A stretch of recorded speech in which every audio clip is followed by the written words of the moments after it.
Well, folks, for better or for worse, those leaks and those rumors did turn out to be true. It is Thursday, May 15th, 2025, and Omega has just announced the brand new Railmaster.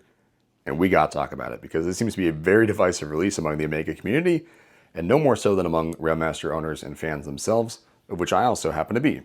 This is my previous generation denim dial coaxial Railmaster, and I've had it for a few years now, so I feel like I'm in a good position to give you my perspective on the new release and the things I like and dislike about it.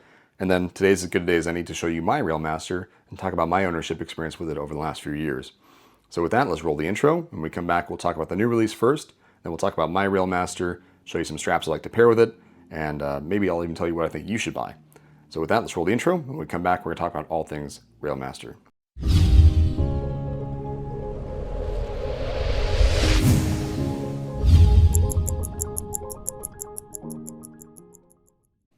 Alright, so I pulled over the iPad very briefly just because I want to go over some specs on paper, and it'll just be a little bit easier to do them side by side here on the iPad. We are not going to spend too much time on the iPad, I promise you.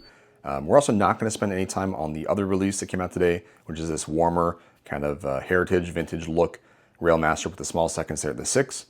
I just think overall this is going to be the more popular of the two. It's more similar to traditional Railmaster releases, more similar to the one that I own, and I think it's just going to be the more popular option overall. So this is the one that I'm going to stick to. Before we go any further, I'm going to do a little wrist check, show you what I'm wearing today. That is my Hermes that I just picked up. Really, really like this watch. I'll be doing a video about this at some point, but I'm a huge fan of this watch so far. Let's just dive right in. So first big difference, of course, is the case size. These are both built off of the Aquaterra. They're effectively just Aquaterras with a new dial thrown in. So I have the 40mm Aquaterra case on the Railmaster. It's an all brushed finish, no high polish version of the Aquaterra. The new Railmaster is the 38mm Aquaterra with a new dial thrown in, but it still uses the high polish center link that comes on that bracelet. So there are a few places where they seem like they're going away from that field watch type of look that they had on this watch, the denim dial that I own. And that's really puzzling to me. I really don't understand wanting to go away from that. I don't really know who the new Railmaster is for if that's the direction that you're going. But I digress. Let's dive into the specs here. So the new reference here on the left that came out today is the 235.10.38.20.06.001.omega. That is just too many numbers. There's just too many numbers. I'm going to call it the 235.10. Mine on the right is the 220.12.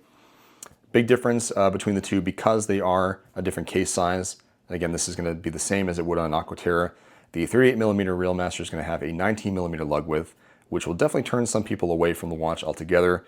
The old one uses a 20mm lug width, which is pretty much the standard, the industry standard for straps. It tends to be 20mm. The majority of your straps in your collection likely are 20mm straps. My hot take on that is that I don't care. The 19mm lug width doesn't bother me at all. And the reason I say that is that I typically will buy a strap for my new watch. And as an example, because this is the denim dial Railmaster, which is in its own way kind of a strap monster that pairs well with all kinds of things, because it has this unique look to it, I went out and I bought denim straps. I got the Omega OEM Nato, and then I got these denim blue jean type straps from Golby watches out of the UK. And I bought them specifically for this watch, and I don't wear them with any other watch. So for me, if I were to buy the new Railmaster, in all likelihood, I would probably go out and I would buy a brand new strap for it. And in that regard, I would prefer that the strap width or the lug width better suit the design and the case than just cater to me at 20mm because I happen to already own 20mm straps. If that makes sense. I don't see it really being that big of a factor, is my long-winded point. Lug to lug, because of the case size difference, is also different. 44.9 on the new one, 47 on the old one. Thickness is largely the same on both models, unfortunately. That comes down to the Omega 8806 coaxial movement. They are really, really thick movements, and this is largely a broad Omega issue, in my opinion, is the thickness of the watches. The coaxial movement just is too thick. I don't know how else to say it. On a dive watch, like a professional 300 or something, I really don't mind that thickness because you're getting a lot of depth with that watch, and that's understandable why it's so thick. But this is effectively a field watch. I mean, it is a Seamaster, like the Aquaterra, but it has 150 meters water resistance. It's really not a dive watch because it doesn't have a dive bezel. It has a field watch look and design to it. And with that context in mind, 12.7 is just too thick. And I think if you're going to make the watch even smaller at 38 millimeters and have the same thickness basically at 12.4, it'll be even more noticeable. So Omega, this is the biggest thing that people talk about online, is the thickness of the watches. Past that, there's really not a lot of other differences here. The sapphire crystal is the same on both, air coating on both sides. I tend to not like air coating on the outside of the crystal just because it can scratch. And in fact, I did remove the outside air coating on mine. Big differences here are going to be the bracelet itself is a new style Aquaterra bracelet versus the old one that I have here. This is kind of the flat look to it with the all brushed finishing. Again, making this a little bit more of a tool watch, kind of a utilitarian field watch type look. I really, really love that this is all brushed and has no high polish at all. It's one of the reasons I bought it. And I'm a little puzzled about why we're going this direction with the new Railmaster. It just came out today. I'm still getting my thoughts together on this watch, but bear with me here. Follow my train of thought here. We already had the Aquaterra, right? And I think I have it pulled up here as well. So here's the Aquaterra. It's a good looking watch. It's an everyday watch, kind of a gala type watch. You can wear it. You can dress it up. You can dress it down. Pretty much any occasion you can wear an Aquaterra. In fact, I am looking at watches for someone that is graduating, and this is one of the watches that I'm considering for them because it is so versatile, because it is such a everyday type of watch. The Railmaster I liked because it was all brushed and it was a little bit more of a utilitarian field watch. Okay, follow my line of thinking there. The new Railmaster has high polish and is being upscaled and kind of dressed up a little bit. So we're just getting even closer to the already existing Aquaterra, which arguably, if you want a watch that you can dress up a little bit, the Aquaterra is better in almost every single aspect. Outside of just having the 12369 numerals, I really don't see any reason why I wouldn't just get the Aquaterra over the Railmaster. There's a price difference, slight price difference, but really, if you're going to live with the watch every day, it's negligible. And I just don't see why I wouldn't just get the Aquaterra. There's more color options with the Aquaterra.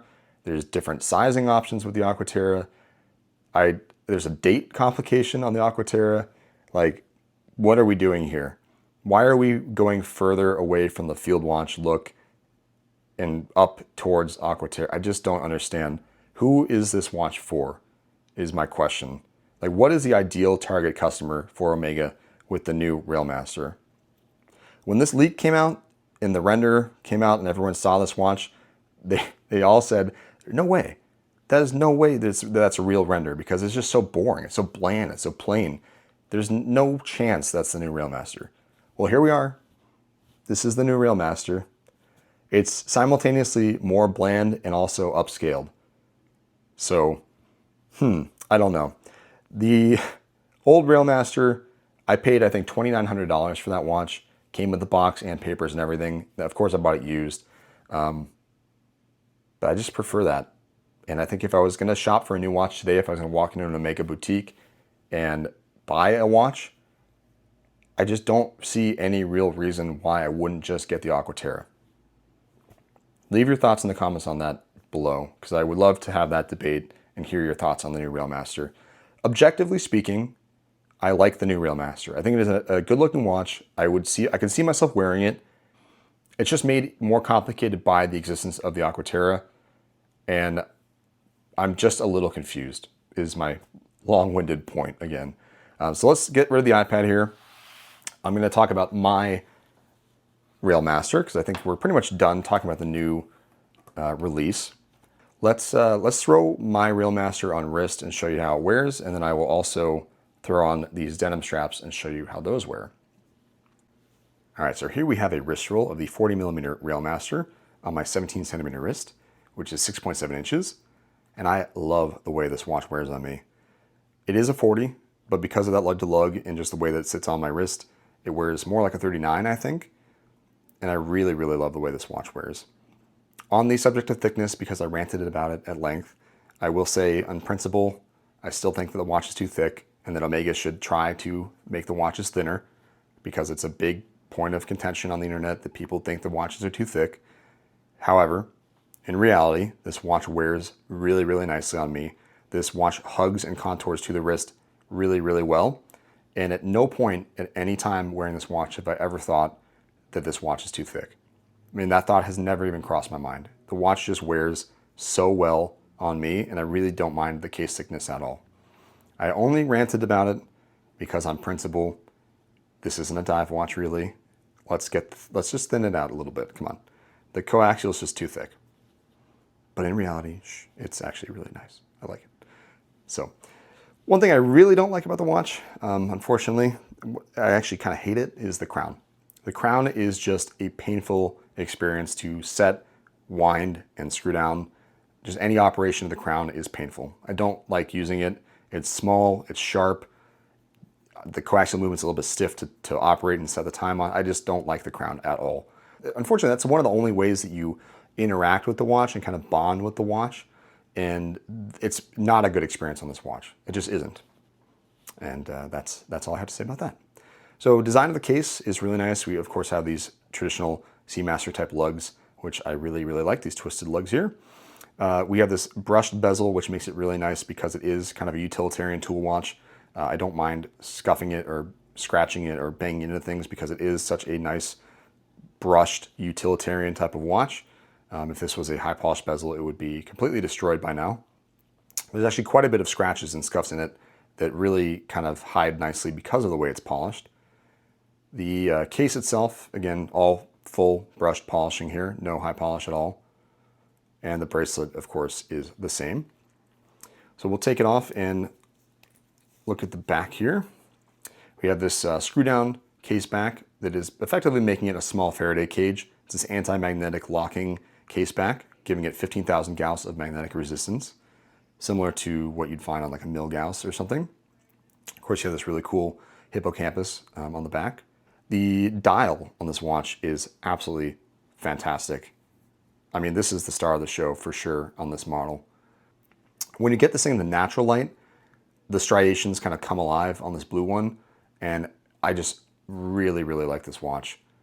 The color is just awesome. It's just a perfect match with blue jeans. This contrasting seconds hand and Railmaster text, kind of a copper tone to them, pair really nicely with the leather on the Nato or leather on the back of my other denim strap here. And because it is so subtle and non-pretentious, because it doesn't have any applied indexes or applied logo, it's not, 18 karat gold or anything like that. It's just a very subtle, subdued, cool watch. I mean, it's just a cool summer watch that unless you know, you would never know, right? People that know Omega know what I'm wearing. But if you didn't know that this was an Omega, or that it was a $6,000 watch or whatever, brand new, I think you'd probably be surprised when I told you the price. Having said that, if it was new, I'm not sure I would have paid $6,600 or $6,000, whatever it was for this watch. But I never buy watches new in the first place because they lose half their value the second you wear it. So in that aspect, I don't know. It's a different argument, a different philosophical debate, I suppose. On the topic of the dial, sticking with that, I really like the handset and the Lume here. The Lume on Omegas is always fantastic. It is always the best in my collection. If you were to ask me point blank, like what has the best Lume of any watch, I would just tell you straight up Omega. Every Omega I've ever had has had fantastic Lume. Even my Neo Vintage, like Peter Blake from 2002 or whatever, has the best Lume in my collection. I mean, it is better than brand new watches sold today, and it's 20 years old. They've always just done really good Lume, and this watch is no exception. The Lume is really, really nice on this. I really love the 12369 kind of Field Watch Explorer type look to it. I love this crosshair in the center there. Moving on to the bracelet, it's got a flat link design, all brushed again. I didn't love the clasp when I first got the watch. It was a little bit hard to size as well. There's no quick adjust, and this clasp has to sit exactly flat on your wrist the way it's designed because it is so long and flat here. If it's on the side at all of your wrist, I mean, it just pushes the bracelet out that much further. If you don't get the sizing perfect on this watch, it is really, really not a comfortable experience. I finally figured it out and got it dialed in, and I really don't mind this bracelet at all. It really grew on me. But at first, I really did not like this bracelet. I found it difficult to size. I found that this clasp was just too flat and too long. It just takes up way more space than it should. And in fact, I'm just going to show you something. When I put this together, the watch head with the 47mm lug-to-lug against the clasp is actually longer with the actual links here. This is a bigger real estate space than the watch head. And I just don't think there's any scenario where that should ever be the case. And again, I learned to live with the watch, and I really don't mind the way it wears. I'll throw it on one more time so you can see that it wears really nicely. But if you have a small wrist, smaller than 6.5 inches, I think you're going to hate this bracelet. I'm going to be straight up with you. I just don't think you're going to like it. It wears nicely once you get everything dialed in, but it's tricky. It's a tricky beast, this bracelet.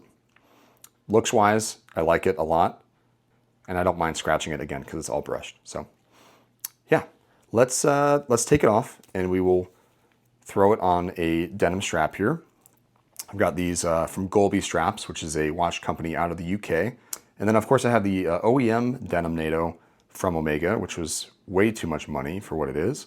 But it's a really cool look, and it's a very unique look. So we'll throw it on there and show that off as well. All right, so here we have the OEM denim Nato. This is from Omega. It was the alternative to the bracelet at the time. It saved a few $100 and got this instead of the bracelet. I really like the way this looks. Again, the pairing is excellent with this dial. I personally don't like Natos, and I never have. I've talked about that in other videos. If you think the watch is too thick, try putting on a Nato. It'll be even thicker. I mean, we have not one, but two extra pieces of material between bare skin and the watch. The watch is effectively floating above my wrist right now, and I've never liked that experience. There are alternatives out there. I don't know specifically denim alternatives, but Max over at the Anachronist, formerly at Watch Crunch, has come up with a Zero Pass Nato strap that he sells, which I will link to in the description. Personally, I've never tried it. I've never put it on any of my watches, and I can't really tell you if it's better than a Nato, but looks-wise, this is really cool. It does have a really, really long design on purpose because it's designed to kind of fold back on itself and give it this unique look to it. One other thing I need to, I guess, mention with the Nato strap here is that the strap requires curved spring bars. So the watch, of course, on the bracelet comes with straight spring bars. It would be very, very difficult, if not impossible, to put this Nato through straight spring bars. You have to have curved spring bars. Just wanted to put that out there. All right, so here we have the denim Golby strap on the Denim Dial Railmaster. And just look how much character this watch has. I mean, this watch just exudes cool. This denim strap pairing with that dial have gotten so many compliments from friends and family. I love the way it looks. I love the way it wears. Not a sponsored strap, by the way. I paid money for this. I'm a legitimate customer that bought this strap. But how many watches do you have in your collection that have this kind of character to them, that are unique and pair the way that this strap pairs with that dial? It's a very unique thing, right? And the new Railmaster is a gray dial, and what strap do you have in your collection that is going to make that thing pop the way that this strap makes this watch pop? There's just no comparison between this one and that one in my mind. They took a watch that was so quirky and had so much character that enthusiasts really loved, and they made it very, very, very dull and very boring. And maybe that makes me a hater. I tend to be so positive about everything on this channel. I'm not a negative person. If I don't like something, I don't review it. And if I just don't find it interesting. If I really had something negative to say, I probably just wouldn't upload that video. But I love the Railmaster. It's probably my favorite watch from Omega in my collection. Okay, top 3 for sure. And it's just making me sad that the new Railmaster is so boring. We went from this to the one that got announced today. I don't know. You might get lucky and walk into an AD or a boutique or a local watch shop and find that there's still one of these in stock. And if you do, I think you should probably snatch them while you can. This is a discontinued model, of course. They were discontinued last year and there just aren't anymore. So if you like it, get it while you can. I love mine and I'm not selling it. All right, thanks for joining me, guys, and thanks for enduring my very, very many opinions about the Railmaster. And if you like this kind of content, feel free to like and subscribe. Leave your thoughts in the comments below. Let me know how you think about the new Railmaster, what your thoughts are on this one, and I'll see you in the next one.